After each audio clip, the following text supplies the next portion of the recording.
자, 이제 채권 계약법 가죠. 자, 지금까지 이제 물건 했고요. 자, 물건은 이제 우리 물건 법정주의, 우리 민법에서 8개 했죠. 이거는 이제 법정주의. 그래서 강행 규정이야. 이걸 위반하면 무효입니다.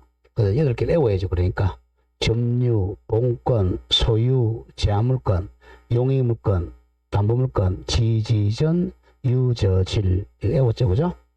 그 다음에 이제 반대말이 채권. 자, 채권. 자, 물건을 지배하는 권리잖아요, 그죠? 지배하는 권리니까 굉장히 강력하잖아요. 빡 지배하는 거니까. 소유권은 어떻게 지배한다? 사용, 수익, 처분으로 지배하잖아. 소유권이 지고자니 최고 좋은 거잖아. 그 다음에 채권은 이 물건으로 가기 위한 수단입니다. 이 수단, 원인이죠. 원인, 수단이고, 이거는 이제 결과죠, 결과. 지배하는 결과. 결국 채권 계약은 왜 하느냐? 채권 계약은 결국은 물권자로 되기 위해서 하는 거예요. 자, 우리가 대표적인 내려서 이 갑과 을이 채권 계약, 매매 계약 하잖아요. 집을 샀다 했거든. 집을 왜 사느냐? 결국 집에 소유권 취득하려고 사는 거예요. 그래서 왜 파느냐? 돈 받으려고, 돈에 대한 소유권. 이거는 물건에 대한 소유권 취득하려고 채권 계약하는 거예요. 그리고 계약하는 궁극적 목적은 소유권자가 되려고 하는 거예요. 자, 그럼 채권 계약은 원인인데, 계약은 마음대로 하는 거 둘이서 채권 계약 자유의 원칙입니다. 채권 계약 자유 원칙. 마음대로 하라는 거예요. 그러면 채권은 몇 개냐? 여러 수백억만 개 만들면 돼. 갑과 을이. 갑과 을이 만들면 됩니다.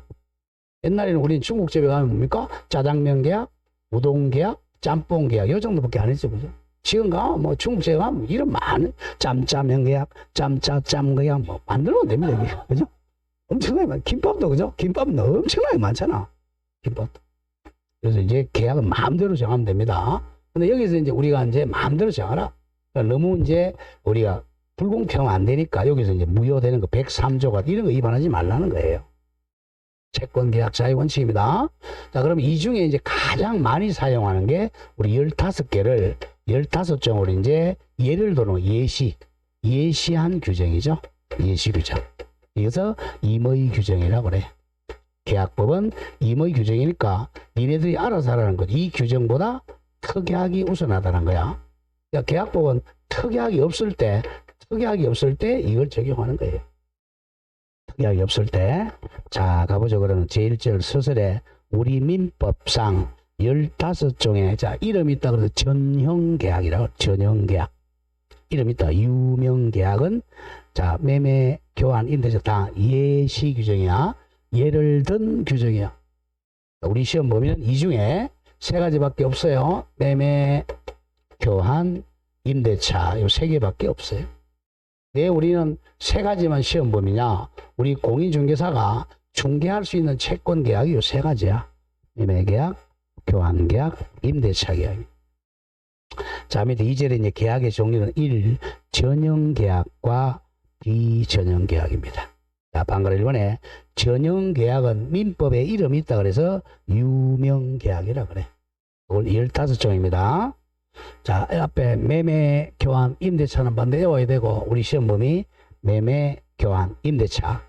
그 다음 포용, 도급, 조합, 화해, 여행. 잘라놨죠, 그죠? 잘라내고 앞에 그게 이제 우리가 8개잖아, 그죠? 요 8개가 쌍무계약이에요. 조금 이따가 나올게요. 쌍무계약. 외워야 돼. 매매, 교환, 임대차, 도, 조, 화, 여. 여기서 도급계약은 확실히 알아야 됩니다. 도급계약은, 도급계약하면 우리 유치권 성립하죠? 돈 내기 계약이죠.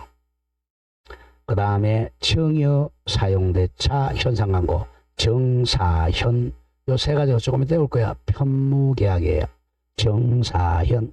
그 다음 소비대차, 위임, 임치, 종신정기금. 그 4가지 무리 걸렸다면 소위임종. 요거는 쌍무인 경우도 있고 현무인 경우도 있습니다. 15개를 순서를 좀 외워야 됩니다. 매매, 교환, 임대차, 고도, 조화, 여. 일단 8개 문제 외우고 그 다음 3개 정사현, 그 다음 4개 소위임종. 총 이렇게 15개를 전형계약, 유명계약이라 그래. 여기 안 들어가면 이제 비전형계약이죠. 자, 방금 2번 비전형계약, 무명계약은 15개가 아닌 이름 없는 계약이 무명계약입니다. 자, 우리 가수도 무명계약이 훨씬 많잖아요. 그죠? 무명계약이 몇 개, 이거 수천억만 계약. 자, 전형계약을 제외한 기타 계약. 시험에 가끔 나오는 게 이제 합의란 글자나 합의해제도 계약입니다. 합의니까 합의해제. 다음 매매 예약도 무명계약이에요. 예약. 다음 계약금 계약도 무명계약입니다. 대물변제 계약도 이름 없는 계약입니다. 물건으로 대신 변제한 계약. 경계계약, 공탁계약. 우리 공인중개사 중개계약도 무명계약입니다. 유명계약이 아니에요.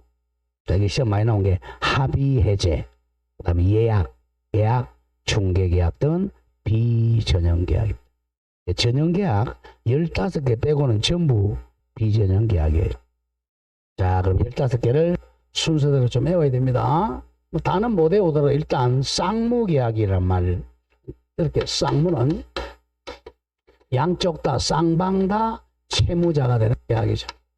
자, 대표적으로 매매계약을 보죠. 자, 1월 1일 날 우리 집을 1억에 팔겠다, 사겠다 매매계약 체결했어요. 물건 파는 사람을 매도인, 물건 사는 사람을 매수인이라. 이게 넘긴다는 거죠. 이 넘길 도자, 팔아서 넘긴다는 거고, 이걸 받는다, 수련한. 그래서 이렇게 이제 자, 소유권을 넘길 의무자 사람도, 자, 이건 채무자죠. 자, 잘 보세요.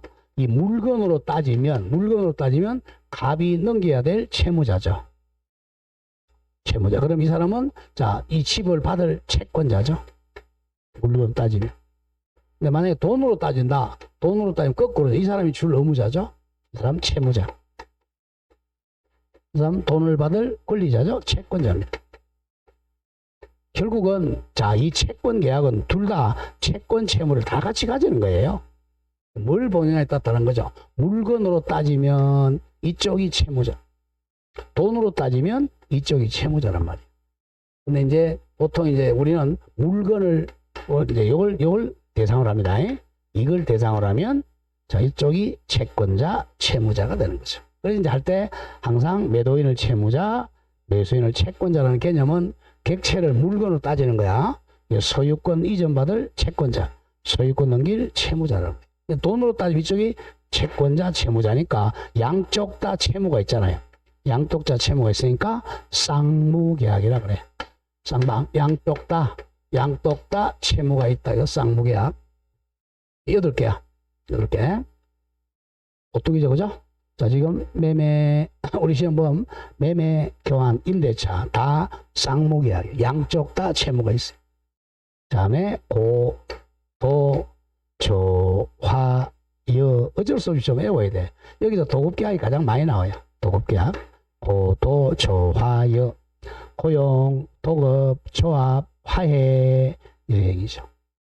자, 그럼 왜 외우라 그러면 조금 이따 나오겠지만 쌍무계약은 자, 서로 두 개 다 채무가 있으니까 이 채무는 동시에 이행하는 게 서로 공평하잖아요. 자, 2월 1일 날 갑은 소유권 이전 넘기고 을은 잔금 주라는 거죠. 그래서 동시에 항변권입니다. 동시에 이행해야 될 관계, 그리고 위험 부담은 쌍무에서 발생합니다. 반대, 쌍무의 반대가 이제 편무라는 거야. 한쪽만 채무가 있다. 한쪽만. 편무계약. 우리 아버지 돌아가신 어머니에서 편모서라 이런 말 쓰잖아. 한쪽만 채무가 있는 계약. 자, 삼각형. 정여, 사용대차, 현상과물. 정여는 정여자만 주는 사람만 의무잖아요. 자, 갑이 정여한다. 공짜로 주니까 정여자면 의무자잖아. 수정자는 줄 게 없죠. 의무가 없잖아요. 저 한쪽만 의무자죠. 다음 사용대차는 공짜로 빌려주는 거야. 빌려주는 대주만 의무자죠. 사용대차, 공짜로 빌려주는 거. 그 다음에 현상 광고는 로또 일정 당첨. 자, 현상 광고는 광고 내는 계약이죠. 또는 현상 광고주만 의무자입니다. 자, 1등 당첨되면 얼마 주겠다. 광고 낸 사람. 개 찾아주면 얼마 주겠다. 간첩 신고하면 5천만 원 주겠다. 광고주만 의무자입니다. 이 상대방은 의무가 없어요. 정사현. 그럼 요거는 자, 한쪽만 있으니까 동시에 이행할 필요가 없죠. 동시행항변권이 발생하지 않고 한쪽만 의무니까 위험부담 문제는 발생 안 합니다. 그러면 이제 8, 3 이렇죠. 나머지 4, 4개. 요거는 이제 계약에 따라 쌍무로 계약할 수도 있고 편무로 계약할 수도 있어. 또는 편무로 계약할 수 있어. 대개 보면 유상일 때는 쌍무고 무상일 때는 편무입니다. 처음일 때는 이게 좀 어려워요. 다음에 소위임종이죠. 아직도 뭐 안 끝나는 이게 1년 내 하고 앉았네. 소위 참 여기도 저 보면 그래. 지금 이 불경기에 이 제일 비쌀 때 해가지고 지금 이 분양이 난리잖아요. 소위임종. 소비대차, 위임, 임치, 종신정기금입니다. 이거는 자 유상으로 할 수도 있고 무상으로 할 수 있고. 유상일 때는 쌍무고 무상 편무입니다. 자, 소비대차는 쉽게 해서 소비물을 빌려주는 계약이야. 자, 이때 이자를 받을 수도 있고 이자를 안 받을 수도 있죠. 이자를 받으면 쌍무가 되겠죠. 답은 원금 줘야 되고 이쪽은 이자 줘야 되니까 쌍무입니다. 이자 안 받으면 편무. 자, 위임계약은 자 쉽게 우리 위임계약은 심부름 시키는 계약이죠. 이것도 비용입니다. 비용을 받으면 쌍무, 비용 안 받으면 편무죠. 위임계약 대표적으로 변호사 선임, 법무사 선임 이런 거죠. 임치계약은 물건을 보관시키는 계약이야. 보관계약. 그러니까 보관료를 주면 쌍무, 보관료 안 주면 편무입니다.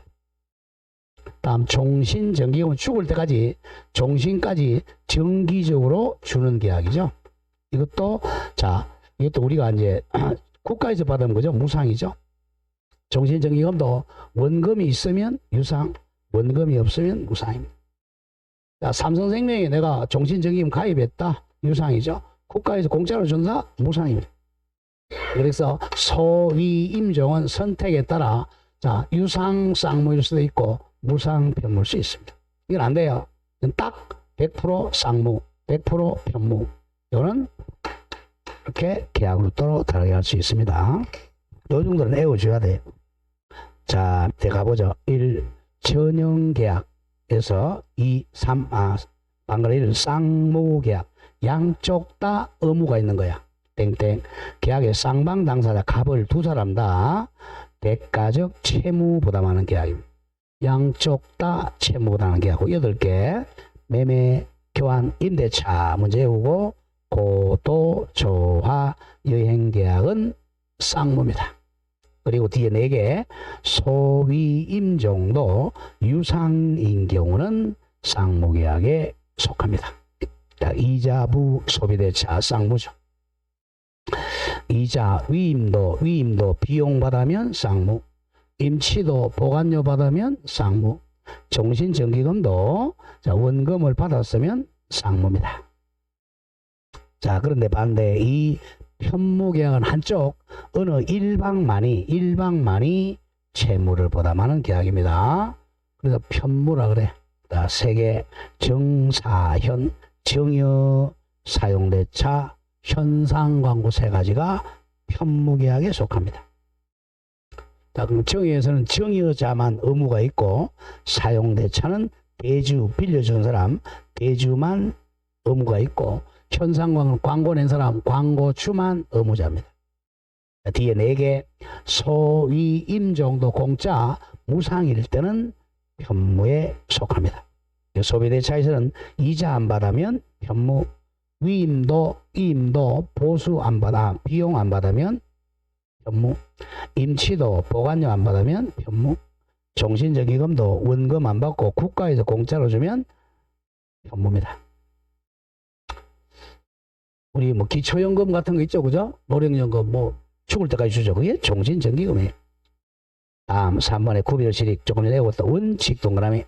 원칙적으로 쌍무계약에서는 두 가지가 발생해요. 쌍무는 동시행항변권하고 위험부담 문제가 발생합니다. 동위. 근데 편무계약엔 이 두 가지 동위가 발생하지 않아요. 그래서 외워달라는 거예요. 쌍무 8, 편무 3, 4는 쌍무를 할 수도 있고 편무를 할 수 있고 8, 4, 2 이렇게 15개 좀 외워야 됩니다.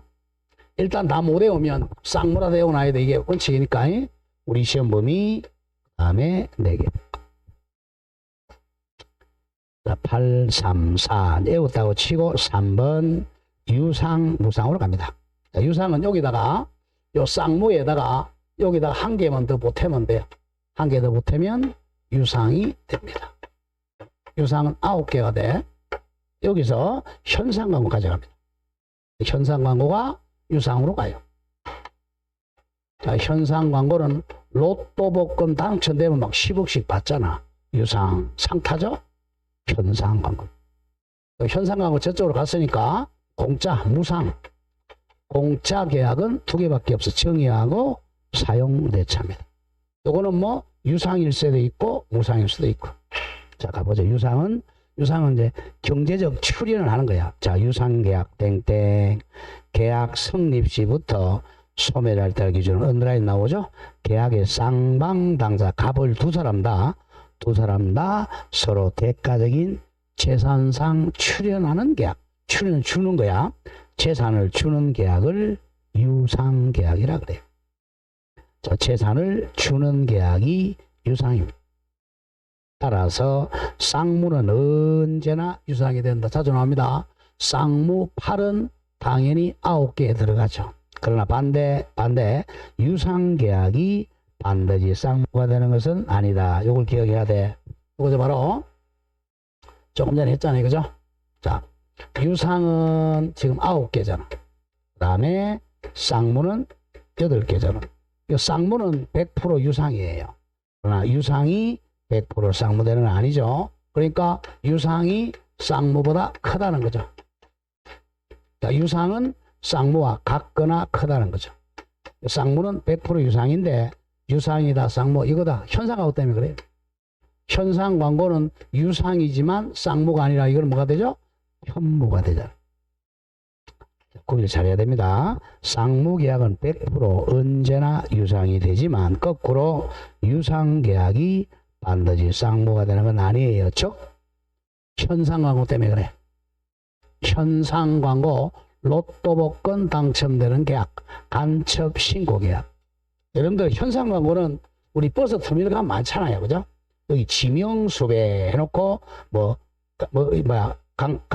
강도살인 1000만원, 절도 100만원 이렇게 이게 현상광고야.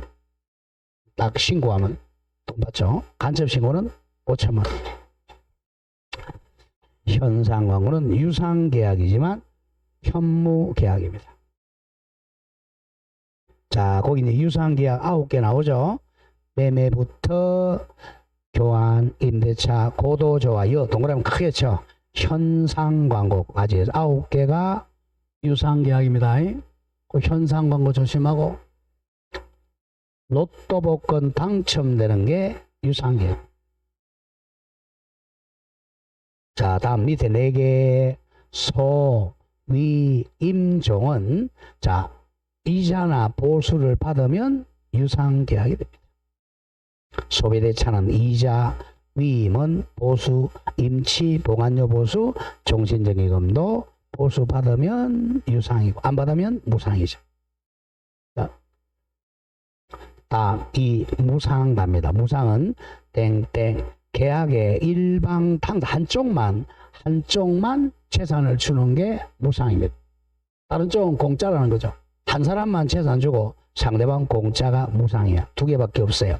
정여하고 사용대차가 무상입니다. 자, 정여는 정여자만 재산 주고 상대방은 공짜죠. 사용대차도 대주만 빌려주는 거고 차주는 공짜니까 무상입니다. 다음 4개의 소, 위, 임 정도 이자나 보수를 받으면 유상, 안 받으면 무상입니다. 자, 3번의 구별실익은 유상계약에는 매매 규정이 준용돼요. 유상의 대표가 매매야. 우리 법조문이 여러분 다 외우지 말고요. 매매는 법조문이 33개 조문이 있어요. 조문이 법조문이 33개. 근데 무상은 조문이 2개밖에 없고 이걸 몰라줬고 그 다음에 이 조문을 다른 유상계약에 준용한다는 거죠.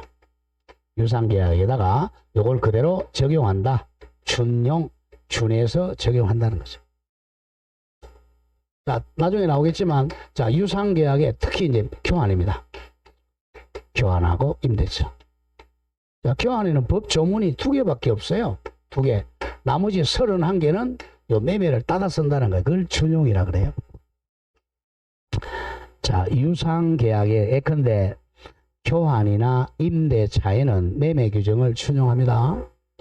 자, 따라서 자, 유상계약의 특징이 하자 담보 책임이 있다는 거야. 유상계약에서는 권리나 물건의 하자가 있으면 담보 책임을 진다. 담보 책임이 바로 해제권하고 손해배상 청구를 당한다는 거야.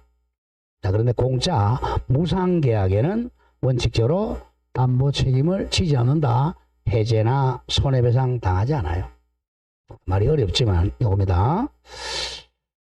자, 유상계약에서는 하자가 있으면 담보 책임을 집니다. 자, 이런 얘기죠. 담보 책임은. 자, 갑이, 자, 이 집을 팔았어요. 매매. 자, 1억에 팔았습니다. 네, 그러면, 자, 어른 갑에게 유상계약이잖아요. 매매가. 갑에 1억을 다 줬어요. 아, 근데 갑은 이 가옥을 넘겨줬어요. 근데 이 집에 하자가 있어. 하자, 비가 줄줄줄줄 쑤세요. 그러면 어른 1억을 다 줬는데 비가 줄줄 새니까 돈으로 따지면 7천만 원밖에 안 되겠죠. 고치는데 한 3천만 원 들어요. 그랬을 때 이놈 나쁜 놈이죠, 그죠? 나쁜 놈이 자기는 1억 다 받고 한 하자가 있는 거 이런 걸 줬단 말이야. 그랬을 때 을이 이제 야, 나는 완전하게 1억 줬는데 너는 완전하지 않게 하자 있는 걸 줬으니까 나는 이 계약을 해제하고 나한테 손해배상 청구하겠다. 이걸 이제 담보 책임이라 그래요. 하자가 있을 때 상대방이 담보 책임으로 해제권하고 손해배상 청구한다는 거죠. 이걸 담보 책임이라 그럽니다. 자, 교환도 마찬가지고 임대차도 마찬가지라는 거죠. 자, 그래서 유상계약에서는 물건이나 권리에 하자가 있으면 상대방이 뭘 한다고? 해제하고 손해배상 청구하는 걸 담보 책임이라 그래. 자, 무상계약에는 이 담보 책임이 적용이 안 돼요. 왜 그러냐 보세요. 무상 공짜. 자, 갑이, 자, 이 무상계약이면 정의하는데, 갑이 이제, 되게 이제, 이 사람 공짜로 줬어요, 공짜로. 근데 이 집을 공짜로 줬다. 공짜로 줬는데, 이 사람 돈 10원도 안 줘요. 빵원이잖아. 근데 이 집에 하자가 있어요. 하자가 있으면, 그것도 공짜니까, 하자가 있으니까, 이 사람은 담보 책임 해제나 손해배상 청구 못 합니다. 공짜로 받았으니까. 공짜 받은 사람이 하자 있다고 해제나 손해배상 청구 못해요. 유상일 때만 담보 책임입니다.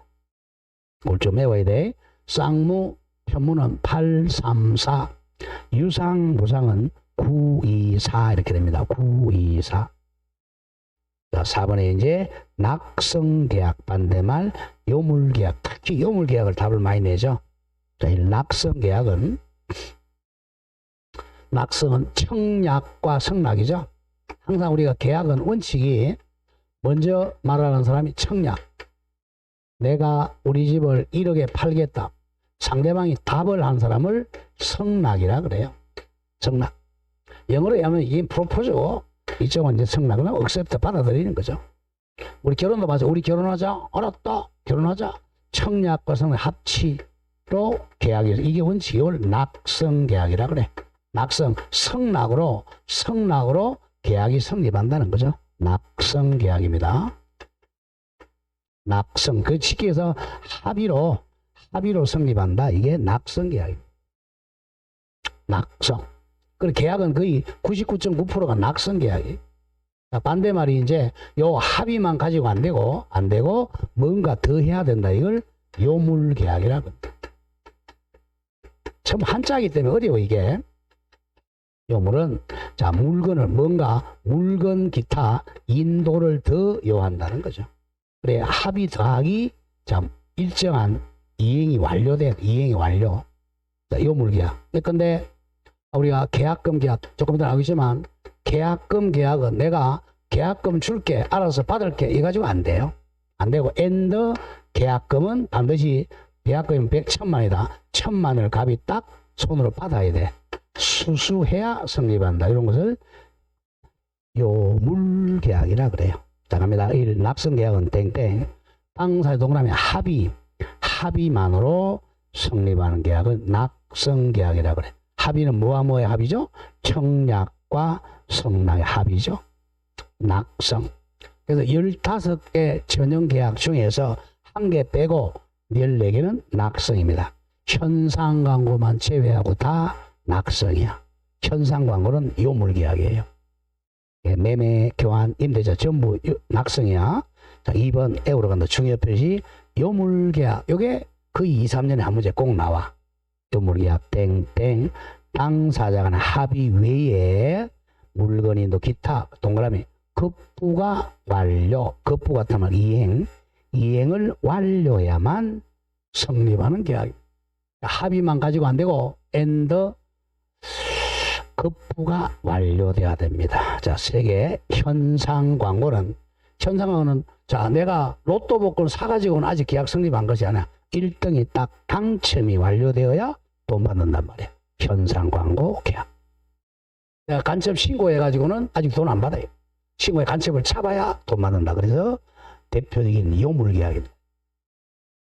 그 다음에 대물 변제도 내가 대물로 내일 줄게 알았어 내일 받을게. 대물 변제 예약 계약은 예약. 대물 변제 계약은 물건으로 딱 변제가 완료돼야 돼. 변제가 완료. 부동산이면 등기가 완료되어야 성립합니다. 대물 변제 계약이 요물이죠. 자, 계약금 계약도 계약금이 손에 딱 쥐어야 돼. 수수되어야 성립합니다. 요물 계약은 3개밖에 없어. 외울 때 현대계 이렇게 오라 그랬죠. 우리 현대건설이 있죠, 그죠? 현대건설의 주된 사무소 본점이 개동에 있어요.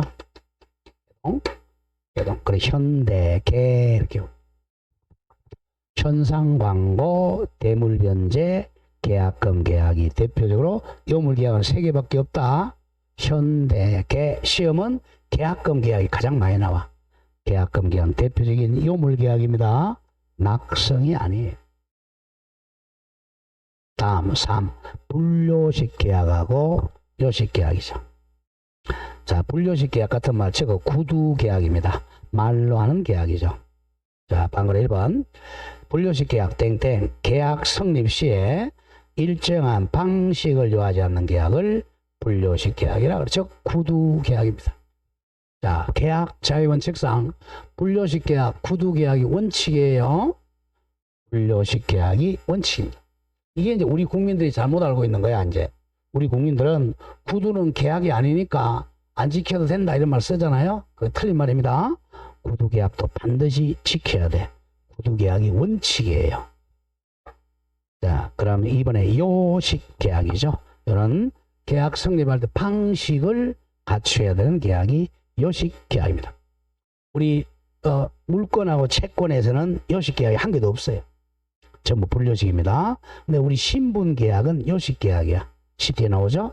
혼인 계약은 혼인 신고해야죠. 입양 계약 입양 신고해야 됩니다. 요식 계약은 신분 계약은 요식 계약이고 응수표 같은 게 요식 계약이에요. 시험에 안 나와요. 우리 시험 보면 전부 분료식 계약입니다. 물건 계약이든 채권 계약이든 다 분료식 계약입니다. 신분 계약만 요식 계약이야. 마지막 6번에 계속적 계약하고 일시적 계약. 아까 근저당할 때 계속적 계약이 나왔죠. 그죠? 마이너스 통장 계약, 당좌대울 계약 이런 거. 자, 계속적 계약 대표 1. 임대차입니다. 임대차는 보통 1, 2년 계약하잖아요. 임대차, 소비대차, 사용대차, 고용 등이 계속적 계약이죠. 시간적으로 일정한 시간을 요하는 게 계속적 계약. 자, 2번 계약한다. 계속적 계약은 해소, 소멸시키는 방법이 해제가 아니라 해지가 됩니다.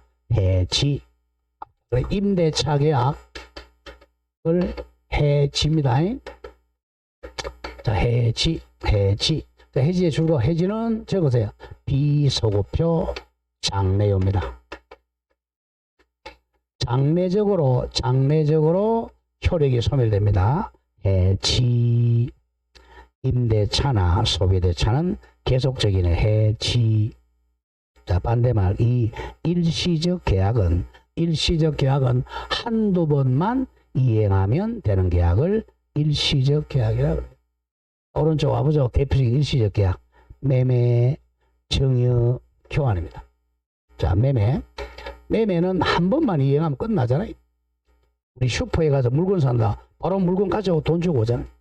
매매, 교환, 증여 이런 게 일시적 계약이야. 매매, 증여, 교환. 자, 일시적 계약을 없애는 하는 방법은 계약 해제가 됩니다. 해제는 소급적으로 계약을 무효로 만드는 거죠. 해제. 다음 7번은 예약 반대말 본계약이야. 예약. 자, 예약은 땡땡. 장차 본계약을 체결할 것을 미리 약정하는 채권계약입니다. 예약도 채권계약.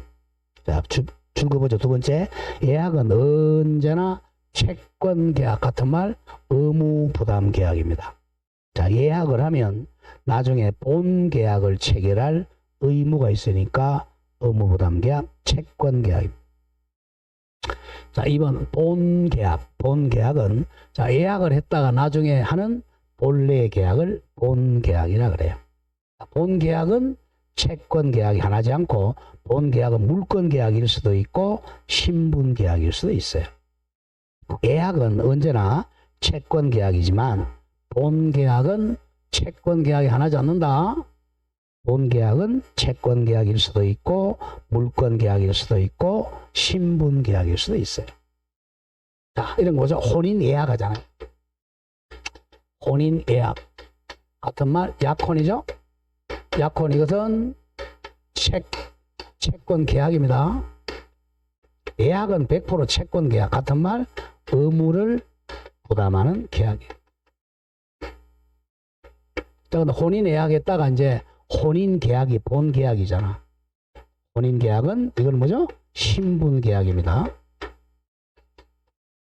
자, 그래서 예약은 100% 의무부담계약, 채권계약이지만 본계약은 채권계약이 하나지 않고 신분계약일 수도 있습니다. 가끔 내요. 자, 그러면 이제 그 위에다가 적으세요. 자, 적으세요. 우리 시험 범위 한꺼번에 정리하고 가죠. 자, 매매, 교환, 자, 임대차 외워야 됩니다. 자, 공통점. 자, 공통점은 쌍무계약입니다. 쌍무. 자, 매도인, 매수인, 교환자, 양방, 임대인, 임차인. 쌍무계약. 그 다음에 쌍무, 유상계약이죠. 납성계약, 분료식 계약입니다. 공통점 쌍유, 납불 외워야 돼 그냥. 매매, 교환, 임대차는 쌍유, 납불 계약입니다. 쌍유, 납불. 반대 쌍무니까 뭐가 아니죠? 편무가 아니다. 유상이니까 뭐가 아니죠? 무상이 아니다. 낙성이니까 요물이 아니다. 분료식이니까 요식이 아니다. 여기서 한 문제 꼭 나왔잖아. 다음 차이점은 매매하고 교환은 자, 일시적 계약이죠. 자, 일시적 계약이니까 계약을 소멸시키는 방법이 해지를 하죠. 해제를 합니다. 매매 계약은 해제, 교환 계약은 해제입니다. 근데 임대차는 요거는 계속적 계약이니까 해지를 하죠. 해지. 요게 차이. 여기서 한 문제 꼭 나와요. 외워야 돼. 우리 시험법의 공통점이 매매, 교환, 임대차는 쌍유납 불계약이다. 쌍유납 불계약이다. 매매 교환은 일시적, 임대차는 계속적. 여기는 자 해제, 요거는 해지. 여기서 한 문제 꼭 나오잖아요. 자 여기까지 해서 계약법 한 문제입니다. 기본적인 개념 정리해야 돼요.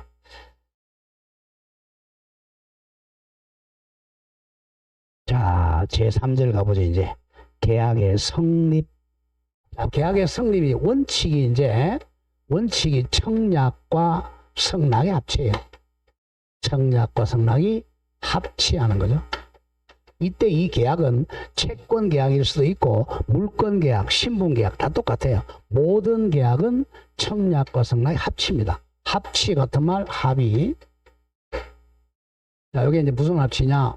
갑이 을과 자, 매매 계약, 교환 계약, 임대차 계약, 저당권 설정 계약, 전세권 설정 계약, 지당권 설정 계약, 신분 계약, 혼인 계약, 입양 계약 똑같은 거예요, 전부 다. 합치. 무슨 합치나? 요 사람이 합치돼야 되겠죠? 이것을 주관적 합치. 자, 사람. 자, 갑이 청락하면 우리 성락해야지. 길거리 가다 병이 그래 우리 성락하자. 미친놈이. 합치. 두 번째, 요 내용이 합치돼야 되겠죠? 자, 1억이면 1억. 요 내용. 이쪽에 1억에 팔겠다. 그럼 이쪽에서 1억에 사겠다. 그래요. 갑이 집을 팔겠다. 그럼 집을 나는 땅을 사겠다. 그러면 안 되잖아요. 그래서 이게 객관적, 이걸 내용의 합치. 그 다음 나중에 나오겠지만 이건 시간적 합치도 있어야 돼. 시간적으로도 합치. 자, 갑이 우리 혼인하자 그랬어요. 멀려가 살아있을 때 혼인하자 그래요. 다 죽고 나서 알았다 그러면 미친놈이라 그러지. 시간적 합치입니다. 요 세 가지가 합치돼야 계약이 성립. 모든 계약은. 여기 무슨 계약이야? 낙성 계약이란 말이야. 그리고 이제 요물 계약이라면 더 완료돼야죠. 그죠? 현대계는. 현대계가 아니라면 우리 합치만 되면 됩니다. 자, 합치의 반대말 뭐야? 합치의 반대말이 바로 불합이죠. 불합치. 불합치는 계약이 불성립입니다. 계약이 성립되지 않습니다. 계약 성립 안 되면 아무것도 할 게 없죠. 자, 갑니다. 잘 보세요. 땡땡 계약은 계약 당사자 그럼 무조건 갑과 을 서로 대립 반대되는 수개의 의사표시 합치가 있어야 한다. 왜 수개의 의사표시라 그러냐면 이렇게 돼요. 자, 갑이 혼자서 팔고 우리 혼자서 산다 그러면 두 개죠, 그죠? 청약. 근데 만약에 이 땅이 공유하고 있다. A, B, C가 공유하고 그러면 청약이 3개가 돼야 되잖아. 사람이 3명이니까. 이쪽에서도 내가 자, 갑, 을, 병 세 사람이 공유로 사겠다. 그럼 성락도 3개가 돼야 되잖아. 그러면 청약 3개, 성락 3개, 6개가 돼야 되잖아. 그래서 수개의 의사표 이렇게 말 쓰는 거예요. 대립하는 여러 개의 합치가 있어야 성립해. 세 가지 합치. 1. 무슨 합치? 객관적 같은 말. 내용적 합치는 서로 대립은 반대된다는 거야. 화살표가 이렇게 가고 있잖아요. 청약은 성락. 여러분 개론 시간 이렇게 가잖아. 청약, 수요곡선, 공급곡선 이렇게 되죠. 수요곡선은 우하향한다. 공급곡선은 우상향한다. 이 반대방이 될 수밖에 없어요. 여기 가격 놓고, 여기 수량 놓고. 민법에서는 여기다가 이제 가격 여기다 집 놓는 거예요. 그럼 여러분들 학교 시간에 만약에 이게는 수요 공급 곡선이고 이율 들어가면 뭐죠? 이율 들어가면 이게 정권 시장이고 그다음에 임금 들어가면 노동 시장이고 똑같은 거예요. 그래서 이제 개론은 무조건 요 놈을 가지고 요게 Y축이 움직일 때 X가 어떻게 되냐 이렇게 배우는 게 개론이에요. 그래서 옛날에 우리 학교 다닐 때 중고등학교 뭐야? 확 뒤집어야죠. 이게 X축이 움직일 때 Y가 움직인다 이렇게 배웠잖아요. 근데 이제 개론 시간을 하면 요게 움직일 때 이렇게 가. 같은 말이야, 틀린 말이야? 같은 말이에요. 아시겠습니까? 똑같은 말이야. 똑같은 말인데, 자, 아람 스미스가 이제 좀 어렵게 하려고 경제학이 바꾼 거예요. 똑같은 말이야. 뭐만 해주면 돼? 절대치만 해주면 돼요. 똑같은 말이에요. 뒤집어도, 자, 보세요. 수요곡선이나 공곡곡선은 똑같은 말이에요, 이거. 이거는 단지 마이너스 절대치만 놓으면 돼. 자, 그러면 수요든 공곡이 이게 뭐야? 무한대죠. 탄력도가. 이게 빵이야. 똑같은 거예요. 항상 그래야 돼. 이건 절대치 빵. 똑같은 말입니다. 그런데 이제 어렵게 쓸 뿐이야. 그런데 이제 이게 이제 독립변수고 이게 종속변수니까, 그죠? Y축이 움직일 때 X가 어떻게 움직이나, 이거죠. 그러니까 경제학에서는 무조건, 자, 민감해야 돼. 민감하는 게 이기는 거야. 민감이 뭐야? 탄력적이라는 거야. 민감해야 돼. 탄력이야. 자, 가격을 조금 올리다 팍 튄다. 그럼 그건 장사해야지. 잘 팔리니까. 자, 그래서 여자분들이 굉장히 민감하잖아요. 그죠? 그래서 여자분들이 물건 사러 가잖아요.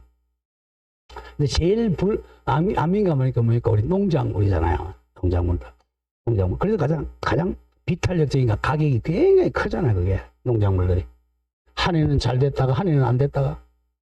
그런 게 탄력적이라는 게 민감하다는 뜻이에요. 민감하다. 그렇게 생각하시면 돼. 가장 고무줄 같은 게 탄력적이잖아. 여자분들 스타킹 같은 게 탄력적이죠. 제일 안 탄력적인 게 술값이죠. 술값, 담배 피우는 사람들 담배값. 그죠? 처음에 이제 뭐 담배값을 올리면 처음에 좀 끊는다고 하죠. 그죠? 이래 나면 다 똑같아요. 왜? 그게 비탄력적이니까 그래. 그런 얘기입니다. 자, 그러면 또 가보죠. 이게 사실 경제학이, 법을 알면 경제학 쉬워요, 사실은. 경제학이 먼저, 그러니까 사회현상이 일어나고 한 2, 3년 있다가 법이 따라가니까. 그렇게 생각하시면 돼요. 자, 그리고 객관적 합치. 그 다음에, 2번에 이제 주관적 합치입니다. 사람의 합치. 계약의 상대방이 누구냐에 관해 잘못이 없는 거죠. 마지막 3, 시간적 합치. 줄거세요. 청약의 존속기간 내에 승낙이 청약자에게 도달해야 돼요. 여기 포인트입니다. 자, 값이 이제, 요게 청약의 존속기간입니다. 요 기간 내 만약에 값이 2월 1일까지 승낙기간을 정했어요. 그럼 요 기간 내에 이게 도달이 돼야 돼요. 그래야 계약이 성립합니다. 요게 바로 승낙기간이 청약 존속기간이에요. 청약에 존속하는 기간. 그러니까 이 기간 내에 승낙이 도달돼야 이것도 유효고 이것도 유효니까 계약 성립이에요. 승낙기간 2월 1일인데 2월 2일 날 늦게 연착됐어요. 연착되니까 청약의 존속기간 지나니까 청약 효력 상실하잖아. 상실됐으니까 이것만 가지고 계약 성립할 수 없죠. 그게 시간적 합치예요. 값이 살아있을 때 혼인 승낙을 해야 돼. 죽고 나서는 안 된다는 거야. 청약의 존속기간 내에 승낙이 도달해. 요 세 가지가 합치되면 이제 계약이 성립합니다. 반대 2번 불합의하고 착오 개념이야. 자, 불합의는 저거. 불합의는 아예 계약이 불성립하는 거야. 계약 불성립. 착오는 성립하고 취소하는 거죠. 착오는 우리 총칙에서 배웠잖아. 착각. 1. 불합의의. 불합의란 당사자의 의사표시가 전부든 또는 부분적 불일치하는 것을 말합니다. 불일치. 값이 1억에 팔겠다. 그래도 을은 5천에 사겠다. 이런 거죠. 자, 불합의가 있으면 아예 뭐가 성립 안 한다? 계약 자체가 성립되지 않습니다. 한자로 쓰면 불성립이야. 계약이 성립되지 않으면, 자, 항상 기억할게. 자, 계약이 먼저 성립이 돼야 됩니다. 성립, 같은 말 체결이라는 거죠. 체결. 딱 체결되고 나야 이 계약이 유효인지, 무효인지, 취소인지가 나오는 거예요. 그 다음에 해제할 거냐 여부죠. 요거는 우리 총칙에서 배운 거죠. 법률행위의 유효, 무효, 취소. 요거는 계약에서 계약의 해제 이렇게 된다. 이 성립되어야 유효, 무효, 취소, 해제를 따지는 거예요. 이 성립 자체가 안 되면 운명거리가 이런 거 따지지 않습니다. 애가 태어나야 뭐 남자인지 여자인지 아니면 하리수인지 따지는 거예요. 자, 그래서 계약 자체가 성립한다는 게 불합의입니다. 자, 불합의는 살짝 한번 적어볼까요? 또 우리 뭐 교과서에 보면 이런 말이 있는데 불합의는 자, 알고 있는 걸 자, 의식적 불합의라 그래. 의식. 자, 불합의를 알고 있다. 의식적 불합의. 의식적. 이것도 불성립이야. 자, 의식적. 그러니까 알고 있다가 안불합이라고 돼. 안불합. 알고 있는 불합. 자, 갑이 을에게 우리 집을 1억에 팔겠다 그랬어요. 을이 너무 비싸다. 9천만 원에 사겠다. 이거 불합이 서로 알고 있죠. 이거 뭐라 그래? 의식적 불합이 무의식적 불합. 불합이니까 뭐 알았든 몰랐든 불성립입니다. 두 번째, 모르고 있는 걸 무의식적 불합이. 같은 말 숨은 불합이라고 합니다. 이것도 계약은 불성립이에요. 무의식적 불합, 모르고 있는 불합이. 모르고 있는 불합, 무의식적 불합이. 숨은 불합이도 계약 불성립이야. 모르고 있는 거. 아, 이제 불합이가 아니라 합인데, 자, 착오로 내려 2번. 착오와 차이. 자, 양가로 1번. 불합이는 계약 자체가 불성립이며, 불성립이니까 유효 문제는 아닙니다. 유효, 무효, 취소 문제는 아니에요. 아예 계약이 불성립한 거야. 애가 태어나지도 않은 거예요. 자, 근데 문제는 2번이야. 착오. 착오는 계약이 성립된 것을 일단 전제로 합니다. 계약이 성립된 후에 착오 문제야. 착오는 계약 성립입니다. 다만 법률행위에 중요분의 착오가 있을 때 한해서만 의사표시나 법률행위를 취소할 수 있을 뿐이다. 기억합니다. 착오는 계약이 성립한 이후에 취소할 수 있을 뿐. 무슨 분의 착오만? 중요분의 착오가. 109조에서 배운 거죠. 착오 한번 볼까요? 자, 갑이 을에게 자, 우리 집을 자 1억에 팔겠다라고 의사를 결정했어요. 근데 말을 잘못해서 을한테 가서 내가 우리 집을 1,000만 원에 팔겠다라고 의사표시가 불일치하죠. 불일치. 자, 근데 을이 1,000만 원 싸다 싶어가지고 나 좋다. 나는 1,000만 원에 사야 되겠다고 의사결정하고 1,000만 원에 팔겠다고 사겠다고 한 거죠. 자, 그랬을 때 자, 이 갑은 의사는 1억, 을은 예산은 1억, 1,000만 원이니까 의사는 불일치하지만 둘 다 표시가 뭐예요? 이거 일치하고 있죠? 일치하니까 얼마의 계약 성립에? 1,000만 원의 계약이 성립합니다. 성립하고 나서 이제 갑이 이게 중요분의 착오라면 취소할 수 있는 거고 중요분이 아니라면 취소를 못 하는 거예요. 착오는 계약이 성립한 이후에 취소할 수 있느냐 문제입니다. 자, 그러면 3번에 이제 계약 성립의 모습은 세 가지입니다. 이 세 개 중 한 개를 갖추면 성립의 1. 청약과 성납합치로 계약 성립 옆에 저거 원칙이죠. 오케이? 낙성계약입니다. 원칙. 청약과 성납합치. 아까 합치는 무슨 합치 세 가지? 주관적 합치, 객관적 합치, 시간적 합치. 그걸 배울 거야. 1. 청약의 개념입니다. 다음 페이지 갑니다. 1. 청약은 확정적 의사표시. 청약이란 상대방의 성납과 결합하여 일정한 계약을 성립시킬 목적으로 하는, 자, 건드려내 와야 돼. 일방적이고 확정적 의사표시야. 가격이 1억이면 1억, 2억이면 1억 딱 확정돼 있어야 돼요. 자, 그 점 조심해야 됩니다. 자, 그거 살짝 적어보죠. 확정이 안 되면 청약의 유인입니다. 청약을 하고 꼬시는 거예요. 자, 청약의 유인. 삐끼죠, 삐끼. 확정적 의사표시가 청약이야. 자, 이번에 청약의 요건 갑니다. 1번. 청약자 땡땡. 청약자는, 자, 계약을 먼저 하자고 요청하는 사람이 청약자야. 청약자가 누구인지는 그 청약 의사표시 명시적으로 표시될 필요가 없다. 같은 말 저거 이퀄 익명, 이름 안 박힌 익명의 청약도 유효합니다. 익명. 이름을 밝히지 않는 걸 뭐라 그러죠? 익명. 익명의 청약도 유효해요. 대표적으로 자판기 나오죠? 예. 자동 판매기 설치나 신문 광고로 청약하는 게 바로 익명이죠. 청약자 이름 밝힐 필요 없다. 자, 익명입니다. 익명. 근데 2번 상대방은 불특정도 가능하죠. 청약의 상대방은 불특정인도 될 수가 있어요. 여기에 보면 자판기 설치가 바로 불특정인에 대한 청약이죠. 그리고 신문 광고에 대한 청약, 버스의 정류장에 정차 이런 게 불특정인에게 청약하고 있는 거야. 자, 3번에 확정적 의사표시가 돼야 돼. 확정적 의사표시. 확정되지 않으면 청약의 유인입니다. 청약의 유인. 자, 3번에 청약의 효력도 청약도 의사표시는 1 줄거대 도달주의 원칙이죠. 무슨 주의? 도달주의죠. 자, 청약도 의사표시이므로 도달에 의하여 청약 효력이 발생합니다. 자, 그 다음 조심. 청약 의사표시를 줄거 발신한 후야. 발신한 후에 도달하기 전에 청약자가 사망하거나 제한 능력이 되어도 청약 효력에는 영향을 미치지 않는다. 영향 미치지 않는다는 것은 유효하다 이겁니다. 자주 나오죠. 이것도 111조 총칙에서 나온 거예요.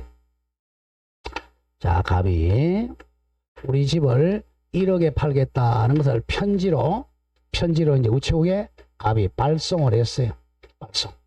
발송하고 딱 나오다가 교통사고로 사망했어요. 발송 후 사망이죠. 사망했는데 집배운 아저씨는 죽었는지 모르고 이 편지를 을에게 자 1월 2일 날 을에게 도달됐어요. 그러면 영향 안 미치니까 이 청약은마다 유효합니다.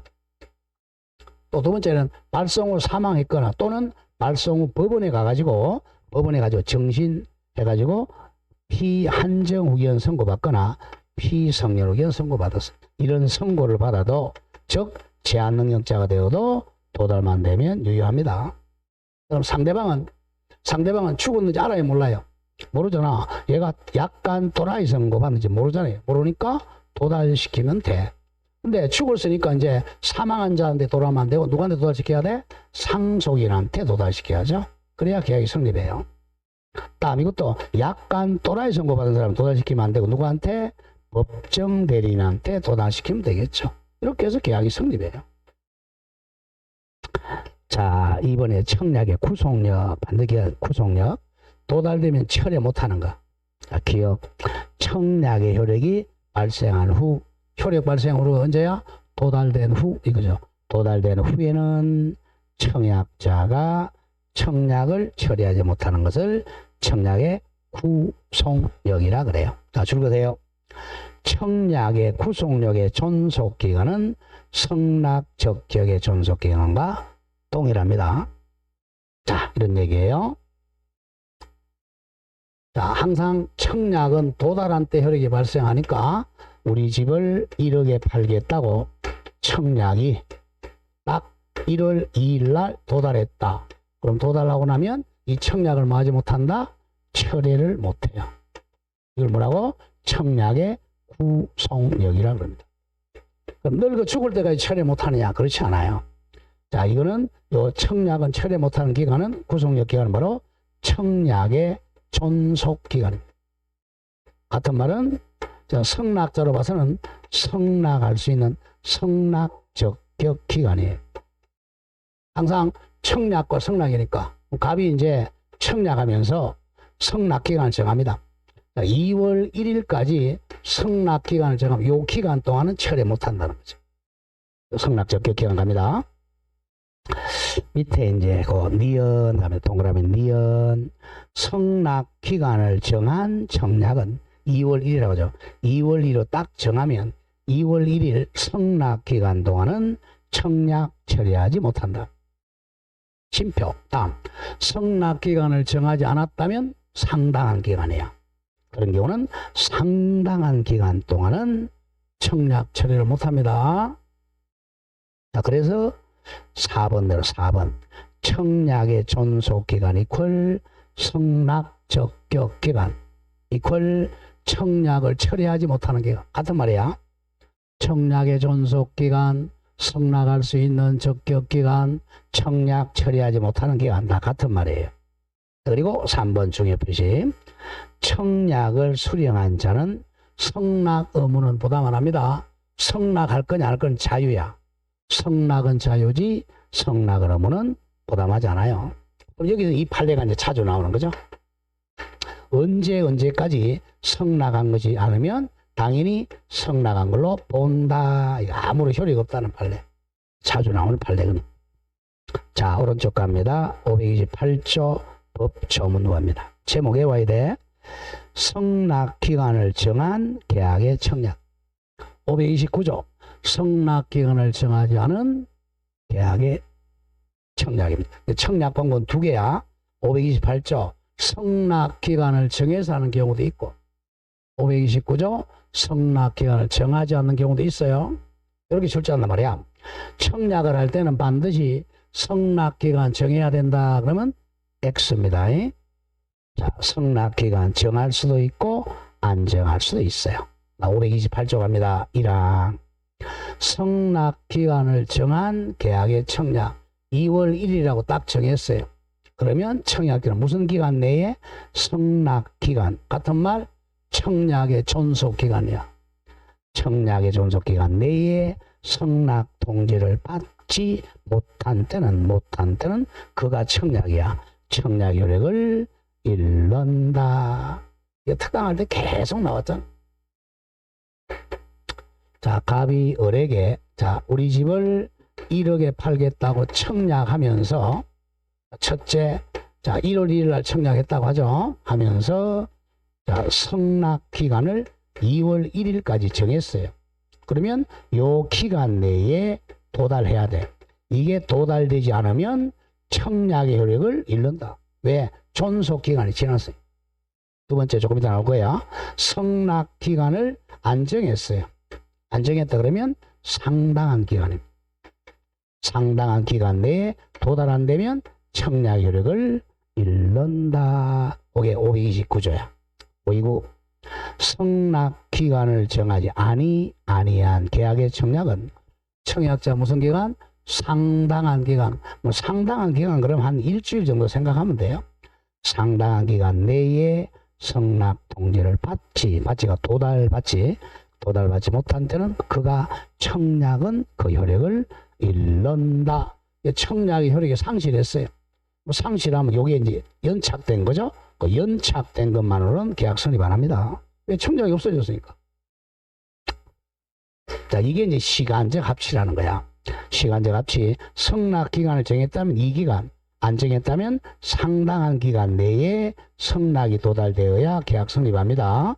이 기간이 지나면 청약의 효력이 상실하니까 청약의 존속 기간이 없어졌으니까 계약 성립 안 하요. 2번 게 성낙 갑니다. 땡땡. 성낙은 답하는 게 성낙이죠. 성낙이란 청약의 상대방이 을이 청약에 응해가지고 계약을 성립시킬 목적으로 청약자 줄거 청약자의 갑에 대하여 행하는 의사표시. 갑에게 해야 돼. 아까 했던 청약의 상대방은 성낙을 의무가 있다 없다? 없다. 부담하지 않는다. 성낙은 자유입니다. 자유. 자, 1. 성낙의 요건은 당연히 합치돼야 되겠죠. 1. 주관적 합치. 갑과 을이 딱 합치돼야 돼. 다음 2. 객관적 합치.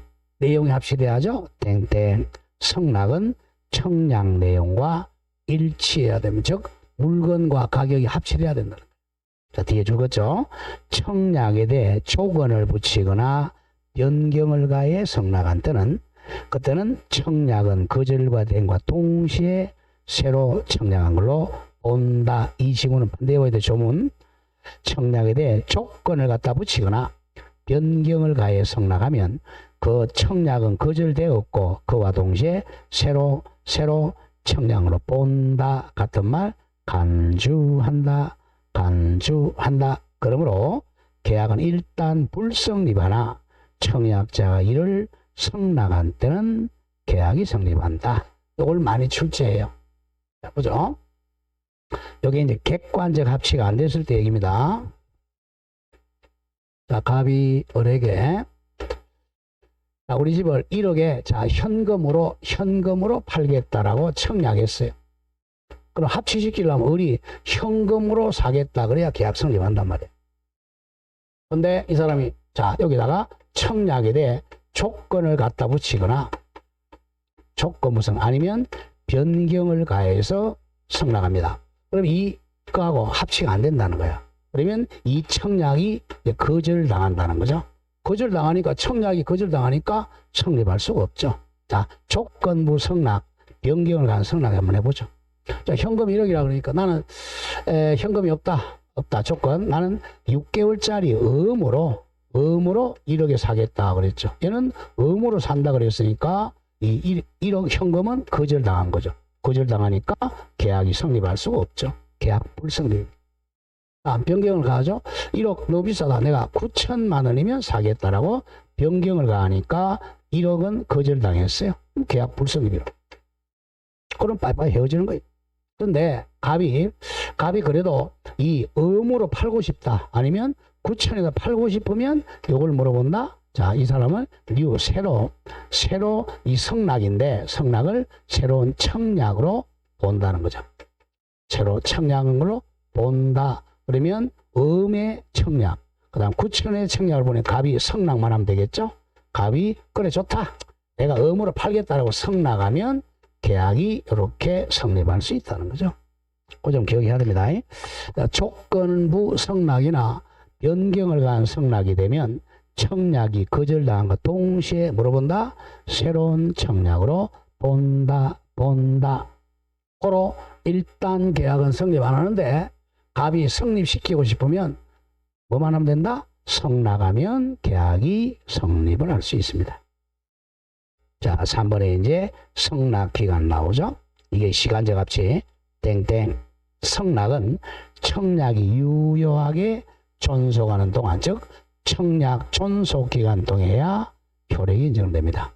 따라서 연착된 성락은 효력이 없습니다. 다만 이것도 조심해야 돼요. 연착된 성락은 청약자가 물어볼 수 있다. 새로운 청약으로 볼 수는 있다. 이것도 성락하면 계약이 성립한다는 거야. 자, 연착된 성락.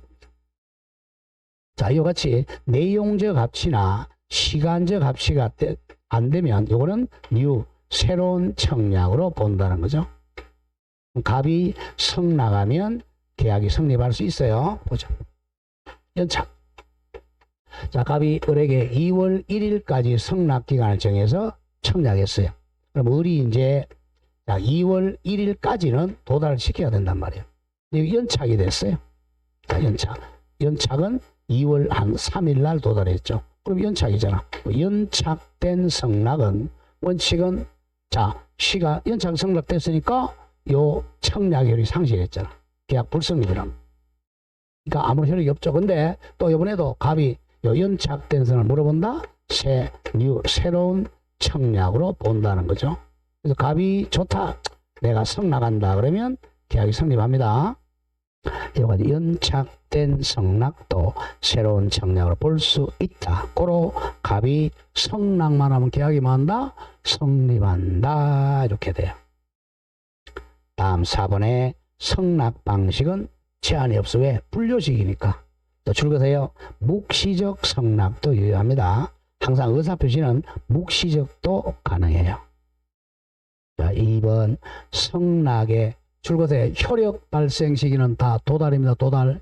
청약도 도달. 성락도 도달. 자, 1. 대화자 간의 성락은 성락의 의사표시가 도달한 때 성락의 효력이 발생하고 계약도 성립합니다.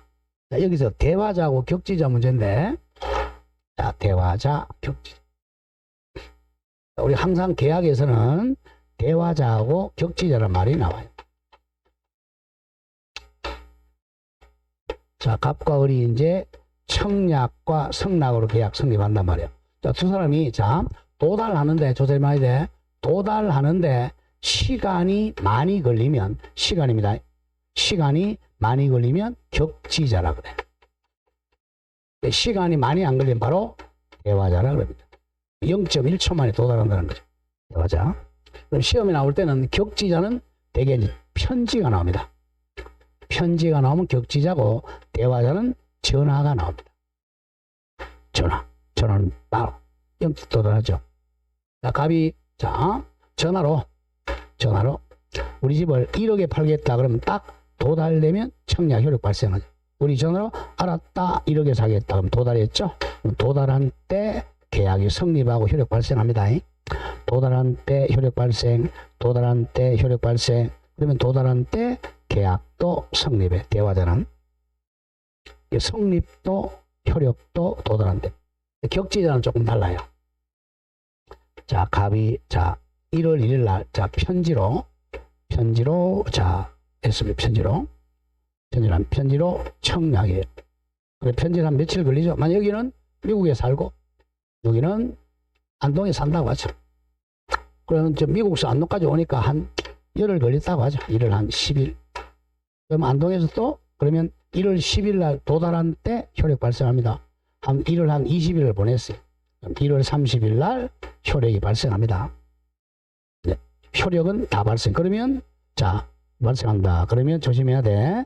자 격지자는 계약을 빨리 성립시키려고 효력은 1월 30일에 발생했지만 계약 성립은 발송한 때입니다. 1월 20일 날 계약이 성립하면 발송한 때 성락을 발송한 때 계약이 성립해요. 그게 이제 2번 얘기야. 2번 동그라미 쳐. 제목 격지자 간의 계약 성립의 동그라미 치세요. 성립식입니다. 효력 발생이 아니고 격지자 간의 즉 편지로 격지자 간의 계약 성립 시기는 땡땡. 격지자 간의 계약은 성락 통지를 동그라미 크게 쳐. 발송이야 도달이야? 발송한 때 성립한다. 요 531조는 반드시 외워야 돼. 격지자 간의 계약 성립 시기는 성락이야 청약이 아니고 성락 통지를 발송한 때 성립합니다. 그 옆에 적으세요. 자, 효력은 성락이 도달한 때 효력이 발생해. 효력은 성락 도달한 때 발생하는데 성립은 발송한 때 성립합니다. 격지자만 그래. 격지자. 대화자는 도달한 때 성립해요. 자, 3번에 연착된 성락. 조금 전에 설명한 거야. 동그라미 1번에 보통 통상의 연착은 땡땡. 성락 기간이 경과하여 성락이 도달되면 연착이니까 계약은 뭐 되지 않는다? 성립하지 않는다. 연착됐으니까. 자, 다만 갑니다. 다만 새로운 성락을 볼 수 있다. 다만 연착된 성락에 대해서 청약자가 이를 물어보고 새로운 청약으로 보고 성락하면 계약이 성립합니다. 여기까지는 했어요. 자, 동그라미 2번 중요.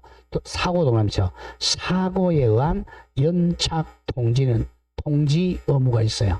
사고 났을 때는 연착 통지를 해줘야 돼요. 자, 보세요. 동그라미 기억. 성락의 통지가 성락 기간 후에 도달한 경우 연착했어요. 그랬을 때 보통은 그 기간 내에 도달할 수 있는 발송인 때는 청약자는 지체 없이 상대방에게 성락 연착이 되었다는 통지를 해야 됩니다. 그래서 연착 통지를 해주면 계약 성립이 안 합니다. 야, 연착했다 통지해주면. 근데 문제는 니은이야. 니은. 청약자가 성락 연착 통지하지 않은 때는 성락은 연착되지 않은 것으로 본다. 간주되어서 성락 통지를 발송한 때 계약이 성립합니다. 발송한 무슨 주의? 발신주의야. 발신주의. 자, 이건 이런 뜻이에요. 이건 케이스가 나왔을 때 문제. 이거는 자 사고 나가지고 연착됐습니다. 보통 연착이 아니고. 갑이 이제 안동에 살고 자, 을은 서울에 살아요. 자, 그럼 이 사람 이제 외국 사람이에요. 외국인. 자, 그래서 이제 갑이 자, 1월 1일 날 10월 1억을 팔면서 성락 기간을 2월 1일로 정했어요. 정했습니다. 자, 그래서 이제 가는 청약이 1월 한 10일 날 만약에 도달했다고 하죠. 도달. 그리고 이제 을이 이제 1월 11일 날 발송했어요. 서울서 1월 11일 날 발송하면 안동에 2월 1일 날까지는 도달하고 남죠. 그죠? 보통이라면. 이 사람이 발송했는데 이 사람이 영어로 썼어요. 영어로 주소를. 갑의 주소를 영어로 썼으니까 집배원이 잘못 읽어가지고 저 미국으로 보냈습니다. 미국으로 이제 배로 갔다가 다시 오다 보니까 이쪽으로 서울중앙우체국에 왔다가 이리 오니까 연착이 된 거야. 2월 한 15일 날 연착이 됐어요.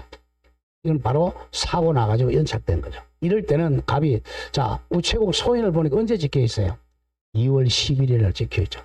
뭐야 이거 연착됐네. 그래서 이제 이 사람은 이게 사고 났구나 하고서 연착했다고 통지해 줘야 돼. 그럼 계약 성립 안 해. 왜? 연착됐으니까. 이걸 통지를 안 해주면 연착되지 않은 걸로 봐요. 그래서 이때 발송한 때 계약이 성립합니다. 여기 사고란 말이 나오거나 집배원이란 말이 나오면 이게 바로 사고에 의한 연착입니다. 사고 났을 때는 연착을 통지해 줘야 돼. 통지 안 하면 언제 계약이 성립한다고? 성납 통지를 발송한 때. 왜? 격지자니까. 격지자, 편지 이런 게 되니까. 그 점을 조심해야 돼요. 이것도 우리 기출문제 한번 봤어요. 자, 이제 두 번째, 이 의사실현에 의한 계약 성립. 자, 지금 원칙 봤어요. 원칙은 청약과 성락에 의한 계약 성립. 자, 대화자라면 언제 성립한다? 도달한 때. 격지자라면 언제? 발송한 때 계약 성립했어요. 격지자. 다음 두 번째는 이제 교차 청약. 세 번째가 의사실현이 나옵니다. 자, 거기 2번 의사실현부터 문제가 3번부터 문제 갑니다. 교차 청약에 의한 계약 성립. 여기도 많이 나오니까 교차 청약은 청약이 두 개라는 거야. 땡땡. 당사자간의 줄거 동일 내용입니다. 동일한 내용의 청약이 상호 교차한 경우, 상호 교차한 경우 청약이 두 개야. 양 청약이 두 개의 청약이 상대방 도달한 때 계약이 성립합니다. 자, 교차 청약도 찾아 나와. 자, 원래는 이거죠. 청약하면 상대방이 성락해서 도달해야 계약 성립하는데 갑이 자 1월 1일 날 우리 집을 1억에 팔겠다, 매도하겠다고 청약을 했어요. 자, 그럼 을은 내가 매수하겠다고 성락해야 되는데 을이 1억에 매수하겠다고 사겠다고 청약을 했어. 둘 다 청약이야. 그러면 성락이 없잖아. 원칙은 계약 성립 안 해야죠. 근데 가만히 보니까 내용을 보죠. 갑은 1억에 팔겠다고 청약했잖아요. 얘는 또 1억에 얼마? 1억에 뭐 하겠다고? 사겠다고 청약했잖아. 그러면 내용을 보면 이거는 한 사람은 자 팔겠다, 한 사람은 사겠다 이거죠. 1억 둘 다 청약이지만 그래서 이건 내용을 합치하니까 요 청약과 청약이 자 도달한 때 자 얘도 자 2월 1일 날 도달했다. 얘도 2월 1일 날 도달했다면 양 청약이 도달한 때 계약 성립합니다. 이걸 교차 청약이라고. 자, 요거는 2월 1일 날 도달하고 요거는 2월 3일 날 도달했다. 그러면 양 청약 도달이 3일 날 계약이 성립합니다. 요 내용은 같아야 돼요. 내용이 만약에 다르다. 근데 얘는 1억에 팔겠다는 9천에 사겠다. 이거는 안 되죠. 내용이 같아야 성립합니다. 그걸 교차 청약이라고. 청약이 두 개인데 내용이 합치하면 양 청약이 도달하는 때 계약이 성립합니다. 자, 2번 올라갑니다. 의사실현에 의한 계약 성립. 우리 옆에서 이건 단골 고객이 많아요. 의사실현. 배울 때는 그냥 의사실현 사실을 하면 좋아. 의사실현 사실. 그리고 계약 성립 방법은 원칙은 청약과 성락의 합치, 주관적, 객관적, 시간적 합치. 다음에 교차 청약은 양 청약이 도달하는 때 계약 성립. 양 청약 도달. 의사실현 사실. 요거는 단골하게 많다 그랬어요. 근데 답이 여기다 유료 주차장입니다. 여기 주차장에 뭐 10분에 1,000원 이렇게 돼 있어요. 우리 이제 자동차 타고 가다가 이 주차장에 파킹을 합니다. 차를 딱 파킹하는 순간 자, 승낙하겠다는 의사가 여기 포함되어 있죠. 파킹하는 순간 승낙의 의사가 표시됐다고 봐서 이때 계약 성립하는 걸 의사실현이라 그래. 단골에게 많죠. 보세요. 2번 의사실현에 의한 계약서는 땡땡. 청약자의 의사표시나 각 관습에 의해서 관리에 의해서 승낙할 통지가 필요하지 아니한 경우 그때 계약은 동그라미 승낙에서 인정될 만한 동그라미 사실, 객관적 사실이 있는 때 성립을 합니다. 의사표시는 없어요. 승낙 의사는 안 했지만 그 의사로 인정되는 사실이 있는 때 성립해. 1번에 얘들이 나오죠. 예컨대 의사실현 매도의 청약과 동시에 송부된 물품을 소비하기 시작하는 행위한 때 나한테 물건이 왔어요. 내가 사기 전에 뭐 해야 돼? 반송해 줘야죠. 안 하고 내가 그걸 썼어. 내 이름 적었다. 그때 승낙으로 계약 성립합니다. 두 번째, 주문받은 물건을 송부하는 행위. 이 책 좀 파세요. 그럼 우리 갑이 이제 물건을 송부해 줬어. 송부한다는 것은 승낙한다는 거죠. 그때 계약이 성립합니다. 다음, 손님으로부터 청약을 받고 호텔 객실을 청소하는 행위한 때 청소한다는 것은 승낙하겠다는 거죠. 이때 계약 성립하는 것을 의사실현 사실이라고 그래. 말은 안 했지만 일정한 행위 속에 승낙 의사가 포함되어 있기 때문에 성립하는 겁니다. 이번에 성립 시기 조심해야 돼. 성립 시기는 객관적 사실이야. 땡땡.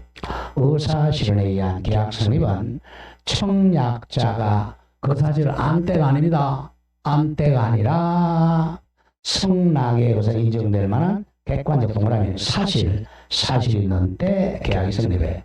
주차장에 파킹한 때, 호텔에 객실 청소한 때, 자, 책에다가 이름 적은 때, 요때 계약이 성립합니다. 안 때가 아닙니다. 자, 그래서 이제 계약이 성립하는 모습은 딱 세 가지. 한 문제 꼭 나와요. 원칙이 뭐라 그랬죠? 원칙이 청약과 승낙의 합치. 무슨 합치? 주관적 합치, 객관적 합치, 시간적 합치. 자, 대화 잘하면 승낙이 도달하는 때 성립하고, 격치 잘하는 승낙을 만한 때, 발송한 때 성립한다. 두 번째, 교차 청약은 양청약이 도달하는 때 성립한다.